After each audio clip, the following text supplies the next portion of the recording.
এইটুকু ছেলেকে দীপ এইভাবে মারলো, সাথে আমিও কানটা ধরে মুলে দিলাম। কেন এইটুকু বাচ্চাকে ধরে আমরা এভাবে মারলাম? ঘটনাটা শোনো তাহলে।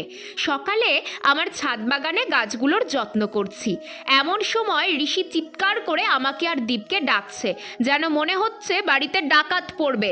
বাধ্য হয়ে ওর কাছে যেতেই, মুমু তাড়াতাড়ি পুকুর পাড়ে চলো, হাঁস একটা ডিম পেড়ে রেখেছে বলেই দৌড়ে চলে গেল পুকুর ধারের দিকে।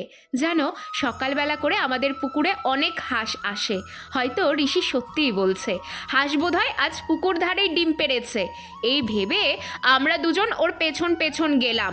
কাছে গিয়ে দেখি সত্যিই তো কচুরিপানার মধ্যে কি যেন একটা সাদা সাদা উকি দিচ্ছে। কিন্তু দীপ যেই ওটা তুলতে গেছে, দেখে ওটা একটা বল। শয়তানটা একটা বল লুকিয়ে রেখে ডিম বলে দাদা দিদির সাথে প্র্যাঙ্ক করলো। তাহলে কেন মারটা খাবে না বলো তো?